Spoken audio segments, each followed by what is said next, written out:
Bienvenidos a un nuevo video de historia de la aviación de guerra. Hoy hablaremos sobre el azote de Fokker, el Fokker Eindecker. ¿Quién no ha visto alguna vez un video de un combate aéreo de la Primera Guerra Mundial?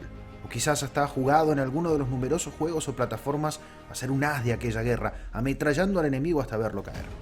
Hoy se romantiza todo lo referente a esos caballeros del aire, pero la realidad dista bastante de lo que muchos piensan. Como ya dijimos en el video anterior, apenas comenzaron las guerras luego del primer vuelo a motor, ya se pensó en utilizar a los aerostatos mecanizados para la guerra. Los dirigibles bombardeaban ciudades y los aviones eran enviados a intentar incendiarlos a pura bala. También se comenzó a utilizar aviones para realizar observaciones y bombardeos más rápidamente que los dirigibles, que eran lentos y pesados.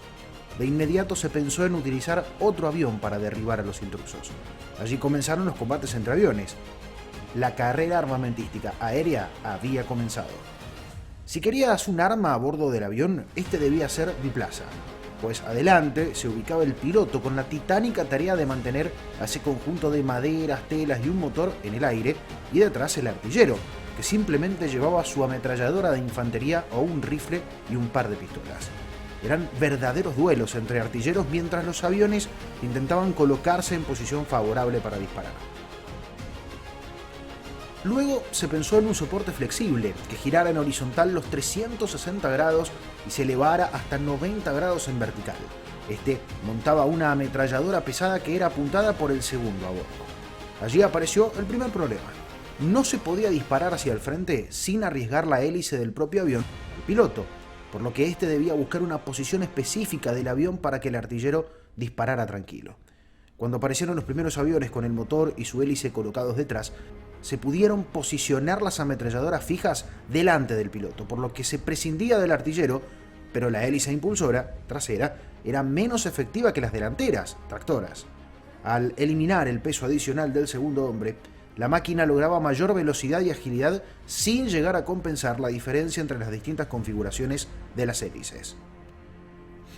Pero los ingenieros no querían acreditar lo que los mismos pilotos decían, que era más fácil derribar al enemigo colocando las ametralladoras fijas al frente y apuntando con el mismo avión, pues acercarse por detrás del enemigo era simple y silencioso. El tenis y la aviación de combate. Roland Garros, sí, quien le da el nombre al torneo de tenis. Además fue piloto e ingeniero desarrollador, y luego de que tras muchos intentos de disparo con ametralladoras fijas frontales se despedazaran las hélices de los aviones, pensó en una solución primaria. Colocó en un Morane-Saulnier L placas deflectoras de metal en las palas de las hélices, para desviar las balas y no dañarlas, pero arriesgando al piloto, al que no le quedaba más que enfrentar el peligro del rebote de sus propias balas. Garros logró varios derribos, pero fue una ventaja que duró muy poco. Garros logró con este transitorio sistema derribar 5 aviones en abril de 1915, hasta que fue alcanzado el 18 de aquel mes y hubo de aterrizar de emergencia en territorio enemigo.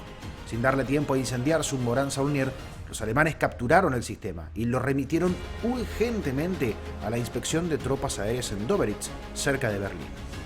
Otro de los ingenieros que trabajaba para los alemanes desde antes de la guerra, el holandés Anthony Fokker, estaba desarrollando un prometedor sistema de sincronización. El mecanismo detenía, mediante una biela, el fuego de la ametralladora justo cuando la pala de la hélice pasaba delante de ella. Fokker lo montó en uno de sus monoplanos Eindecker M5 y lo probó satisfactoriamente. Los alemanes habían logrado concebir el sistema perfecto para adaptarlo a un caza. El Fokker Eindecker.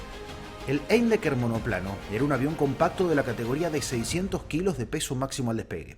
Un motor de 100 caballos de fuerza le permitía llegar a los 140 km por hora. A pesar de su corta autonomía, 240 km, no necesitaba más que una ametralladora Spandau MG-08 de 7,92 mm de disparo frontal, Parabellum MG-14 en los prototipos, colocada en la proa para convertirse en una formidable máquina de guerra. Aunque la ventaja tecnológica duró menos de un año para Alemania, dejó un sangriento recuerdo en las aviaciones francesa y británica, que recordaron su auge como el azote de Fokker. En todo caso, los meses comprendidos entre agosto de 1915 y primeros de 1916 fueron los del azote de Fokker, meses de terror para los aviadores aliados. En los últimos 3 meses de 1915, 9 pilotos derribaron 28 aeronaves aliadas, la mitad obra de Oswald Welke, el padre de la Fuerza Aérea Alemana, que fue derribado cuando acumulaba ya unas 40 victorias en su haber, y Max Immelmann, el Águila de Lille.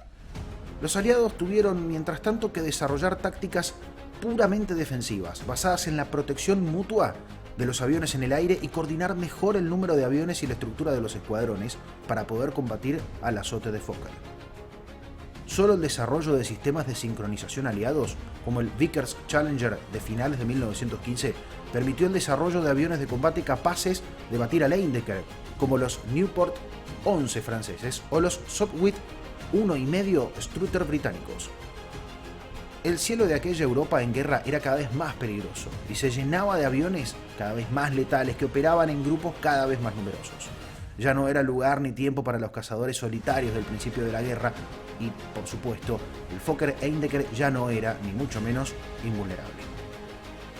Y es sintomático que el fin de la supremacía aérea alemana coincidiera con la pérdida en combate, el 18 de junio de 1916, de Max Immelmann, tras ser derribado su Fokker E-3 por un avión británico. Aquel día, el Águila de Lille había sumado su 17ª victoria, para evitar perder el otro as germano de aquella generación, que junto a Immelmann habían sido primeros en recibir la prestigiosa Pour le Mérite.